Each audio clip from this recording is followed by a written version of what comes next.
Certaines des conversations les plus significatives que Dieu ait jamais eues avec vous n'ont pas eu lieu dans une église. Elles se sont produites pendant que vous dormiez, et vous vous êtes réveillé le lendemain matin en les rejetant comme étant le fruit du hasard. Dans cette vidéo, je vais révéler 7 rêves prophétiques qui confirment que Dieu vous a choisi. Ce sont des rêves qui visitent les croyants depuis des milliers d'années, tirés directement des pages des Écritures. Restez avec moi, car ce que Dieu montre la nuit, il se prépare à l'accomplir le jour. Commençons. L'accent du premier rêve est l'ascension. Un escalier qui n'en finit plus. Une montagne dont le sommet est caché dans les nuages. Une échelle contre un mur qui ne semble pas avoir de fin. Vous grimpez dans le rêve, et cela demande un effort, mais il n'y a pas de peur, seulement l'étrange certitude que vous devez continuer à monter. Ce rêve est plus ancien que la plupart des gens ne le pensent. Dans Genèse 28, Jacob fuit son frère avec rien d'autre qu'une pierre pour oreiller, s'allonge au milieu de nulle part et rêve d'une échelle posée sur la terre, dont le sommet touche le ciel et sur laquelle des anges montent et descendent. Et le Seigneur se tient au-dessus d'elle et dit « Je suis avec toi, et je te garderai partout où tu iras. » Remarquez quand le rêve est venu, pas quand Jacob réussissait, pas quand il était respecté. Il est venu la nuit où il avait le moins. Les élus reçoivent souvent leurs rêves les plus élevés lors de leurs nuits les plus basses. Si vous continuez à rêver d'ascension, Dieu ne vous montre pas de l'ambition. Il vous montre votre mission. L'ascension dans le rêve est l'ascension pour laquelle vous êtes déjà né dans votre vie éveillée. Et la raison pour laquelle vous êtes fatigué est que votre esprit a accompli le travail avant que vos circonstances ne le rattrapent. Ne méprisez pas l'ascension. Même l'échelle de Jacob ne s'est pas abaissée vers lui. Il l'a vue parce qu'il s'est allongé là où Dieu lui avait dit de s'allonger. Le deuxième rêve est la poursuite. Quelque chose est derrière vous. Parfois, cela a un visage, souvent non. Vous courez à travers des couloirs que vous ne reconnaissez pas, à travers des maisons avec trop de portes, à travers des rues qui tournent sur elles-mêmes. Et voici ce que les gens oublient quand ils racontent ce rêve. Ils finissent toujours par le raconter de la même manière. Ils disent « mais cela ne m'a jamais rattrapé ». Ils le disent comme s'il s'agissait d'un petit détail. Ce n'est pas un petit détail, c'est tout le message. David a passé des années à être poursuivi par Saül à travers des grottes et le désert. Et dans le psaume 18, 17, il écrit « Il m'a délivré de mon adversaire puissant, de ceux qui me haïssaient, car ils étaient plus forts que moi. » Trop fort. David l'admet. La chose qui le poursuivait était réellement plus forte que lui. Et pourtant, elle ne l'a jamais rattrapé. Parce que la protection n'est pas l'absence de poursuite. La protection, c'est d'être poursuivi et de ne jamais être dépassé. Quand Dieu est sur le point de faire quelque chose de puissant à travers votre vie, l'ennemi le sent presque toujours avant vos amis. C'est pourquoi le rêve de poursuite visite si souvent les gens juste avant une percée, et non après. Si vous continuez à vous réveiller essoufflé, mais indemne, arrêtez de vous demander pourquoi quelque chose vous poursuit. Commencez à vous demander pourquoi rien ne vous a attrapé. Le psaume 91, 7 dit « Que 1000 tombent à ton côté, et 10 000 à ta droite, tu ne seras pas atteint. » Les élus ne sont pas ceux que rien ne poursuit. Ce sont ceux contre qui rien ne réussit. Le troisième rêve est l'eau, de l'eau profonde, de l'eau qui monte ou de l'eau propre. Parfois, c'est une rivière limpide. Parfois, c'est un océan au bord duquel vous vous tenez. Parfois, c'est une inondation qui devrait vous effrayer, mais ne le fait pas. Beaucoup d'élus rêvent d'eau avant même de rêver de leur but, car l'eau dans les Écritures est le plus ancien symbole de ce à travers quoi Dieu porte une personne et vers quoi il l'amène. Dans Ézéchiel 47, le prophète voit de l'eau couler dessous le seuil du temple. L'homme avec le cordeau à mesurer l'y fait entrer. D'abord, elle lui arrive aux chevilles, puis aux genoux, puis à la taille, puis c'est de l'eau où il faut nager, une eau qui ne pouvait plus être traversée. C'est le modèle d'une vie choisie. La profondeur ne diminue jamais. Elle augmente. Et si vous avez eu l'impression ces derniers temps que ce que vous traversez est d'une certaine manière plus profond qu'avant, plus exigeant, plus silencieux, plus isolant, ce n'est pas une punition, c'est une promotion. L'eau peu profonde n'a jamais nécessité la foi. L'eau à hauteur de taille, si. Et puis il y a Ésaïe 43, 2. Si tu traverses les eaux, je serai avec toi, et les fleuves, ils ne te submergeront point.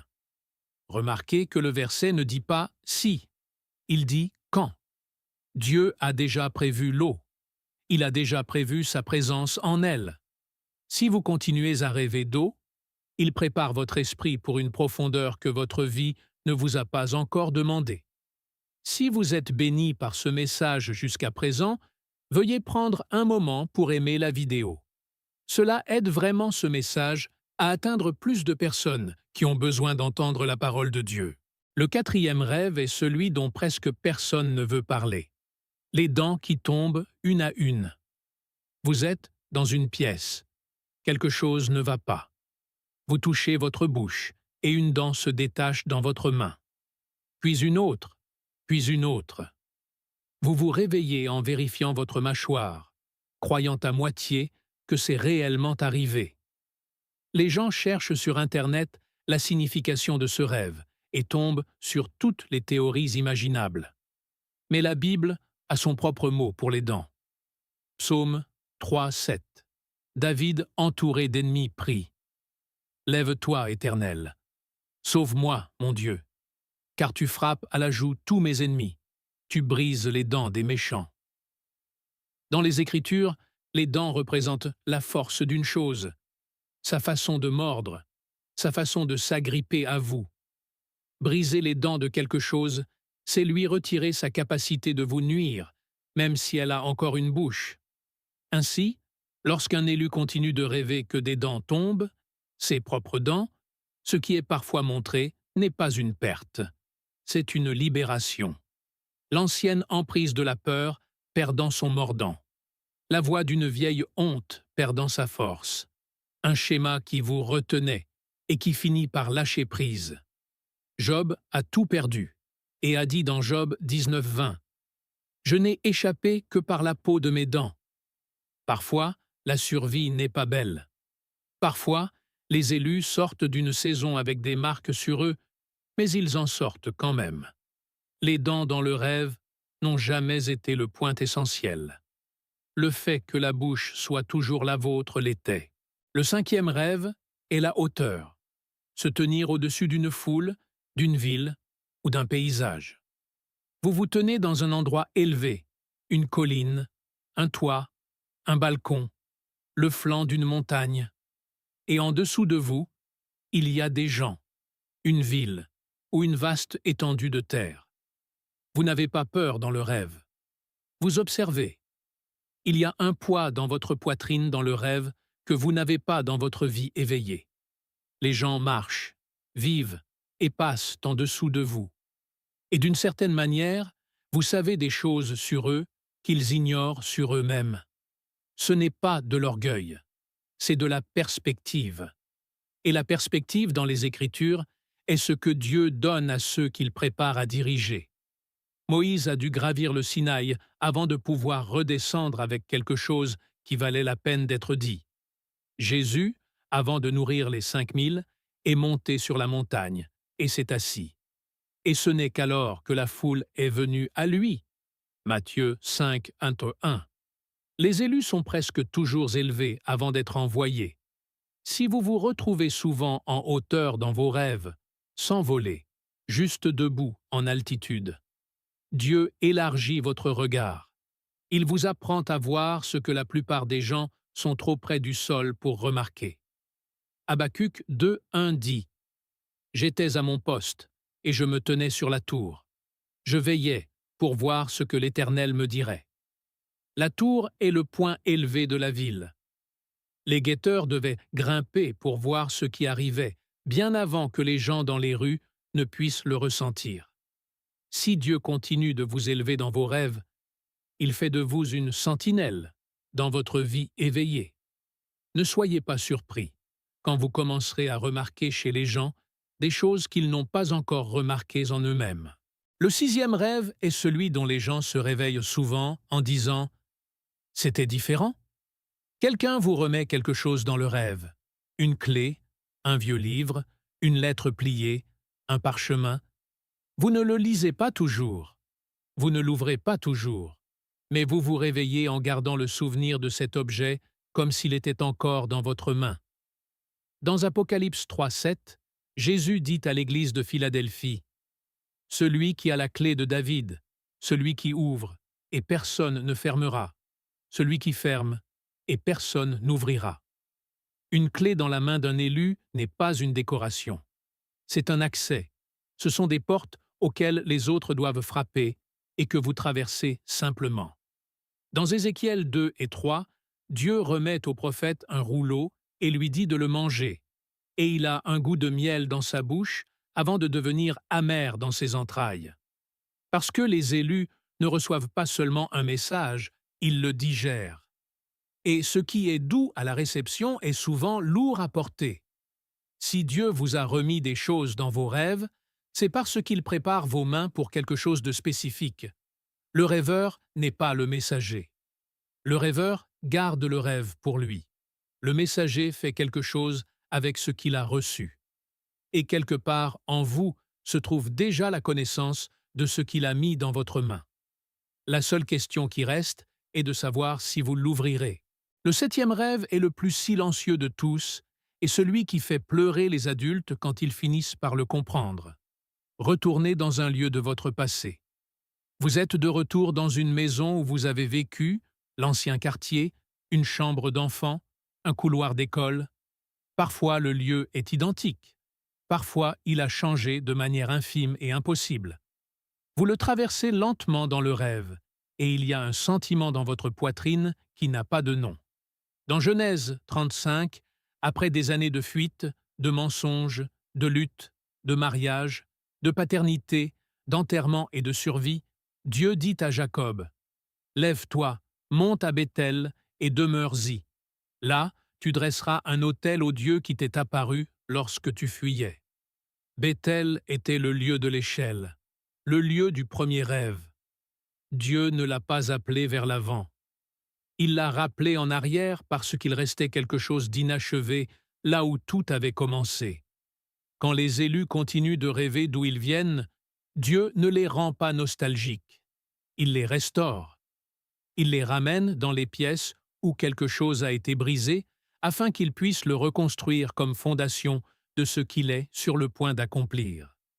Joël 2,25 dit « Je vous remplacerai les années qu'ont dévoré la sauterelle. » La restauration dans les Écritures est rarement abstraite. Elle est géographique. Elle est spécifique. Elle se produit à l'endroit exact où la perte a eu lieu. Si vous retournez sans cesse en rêve dans un lieu qui vous a blessé, Dieu ne vous torture pas. Il se prépare à racheter cet endroit. Maintenant, méditez cela un instant. Joseph a rêvé avant de régner. Daniel a rêvé avant d'interpréter. Salomon a rêvé avant d'être sage.